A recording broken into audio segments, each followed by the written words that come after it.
Hari ini, 17 Agustus 2022, di mana negara kita tercinta, Indonesia, berumur 77 tahun. Tentu, masih sangat muda umur bangsa kita sekarang.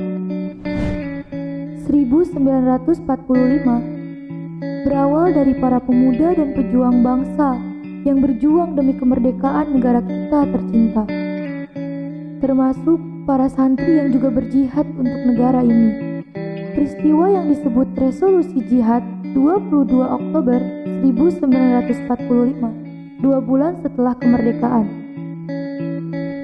Pertanyaan yang menggelitik dalam hati dan pikiran adalah, bagaimana kondisi bangsa kita saat ini yang masih sangat muda?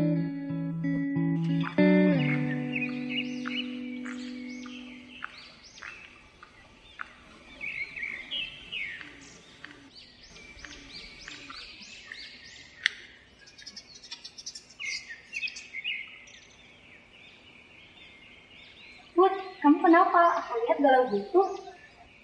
Tahu nih kak, aku lagi bad mood. Hari ini hari kemerdekaan Indonesia loh. Semua orang pada ngerayain lomba tuh, kok kamu sendirian aja? Iya, merdeka. Tapi aku lagi mikirin, kok aku lihat-lihat sekarang Indonesia agak sekuler ya? Padahal, peran umat Islam dalam memperjuangkan kemerdekaan sangat besar. Bahkan, banyak juga para santri yang turun tangan. Ada askar perang Sabil dari Aceh, dan masih banyak laskar Islam lainnya di daerah. Mereka sangat gigih berjuang membantu TKR untuk mempertahankan NKRI dengan perang melawan sekutu Belanda yang akan kembali berkuasa di Indonesia setelah Indonesia merdeka. Semua itu ada dalam peristiwa Resolusi Jihad Nahdlatul Ulama yang diserukan oleh Ki Haji Hasyim Asy'ari. Dan juga banyak banget pahlawan-pahlawan muslim yang berjuang. Ada Abdurrahman Soleh, Bapak Fisiologi Kedokteran Indonesia, dan ada juga Sultan Hamengkubuwono yang membantu perekonomian Indonesia dengan menghibahkan kekayaan pribadinya sebesar 6,5 juta gulden. Kamu tahu itu kan? Oh iya, aku tahu beliau. Beliau itu Sultan dari Kerajaan Yogyakarta ke-9, sekaligus kerajaan pertama yang bergabung ke negara Indonesia. Dan gulden adalah mata uang Belanda sejak abad ke-17 sampai 2002 digantikan dengan euro. Kalau dirupiahkan saat itu jumlahnya hampir 500 triliun. Dan masih ada lagi sultan yang menghibahkan kekayaannya untuk Indonesia, yaitu Sultan Syarif Qasim II dari Kesultanan Siak Sri Indrapura Riau. Beliau menghibahkan kekayaannya sebesar 13 juta gulden, 2 kali lipat dari Sultan Hamengkubuwono yang kalau dirupiahkan sekitar 1074 triliun. Nah, itu kamu tahu? Iya, dan saat itu di awal kemerdekaan Indonesia, keadaan perekonomian sedang sangat buruk, kas negara kosong, pertanian dan industri pun rusak berat akibat perang. Blokade ekonomi yang dilakukan Belanda pun membuat perdagangan dengan luar negeri terhambat. Kekeringan dan kelangkaan bahan pangan terjadi di mana-mana. iya bener banget tahu. Tapi kenapa sekarang semua itu seperti terlupakan ya? Iya sih, tapi kamu tahu nggak kondisi ekonomi ini sekarang gimana? Kalau yang aku lihat sih, ekonomi sekarang tidak membaik, bahkan inflasi pun menambah. Iya, tapi kamu juga harus tahu kondisi ekonomi dunia saat ini gimana. Kondisi dunia saat ini sedang krisis ekonomi yang disebabkan pandemi COVID yang muncul di awal tahun 2019 dan ditambah awal tahun ini Rusia menyerang Ukraina. Hancurlah ekonomi dunia, banyak negara-negara yang mengalami inflasi besar-besaran. Negara sebesar Amerika pun mengalami resesi.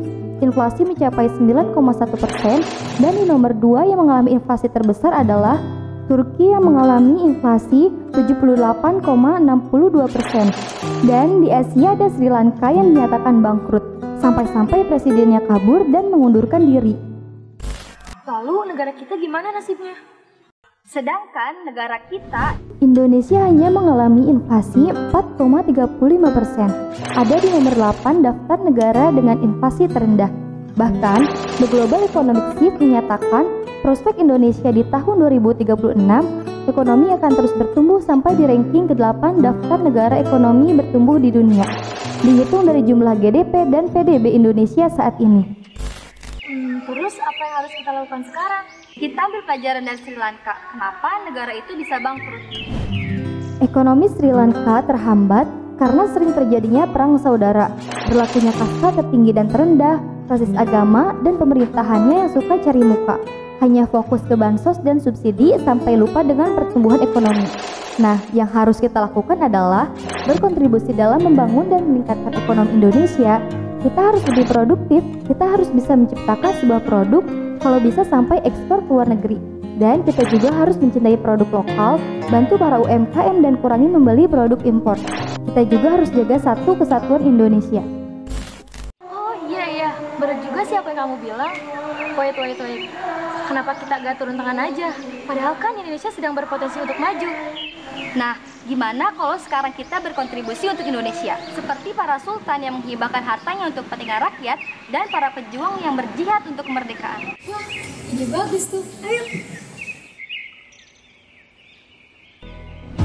Being an Indonesian isn't a bad thing. I always proudful to be an Indonesian. Sebenarnya, tidak ada alasan bagi saya untuk tidak bangga kepada bangsa Indonesia. Makanan yang kaya akan kita rasa dengan banyak bumbu rempah-rempah yang kita punya. Keindahan alam dari Sabang sampai Merauke. Semangat berkompetisi yang tidak dapat dikalahkan oleh bangsa lain.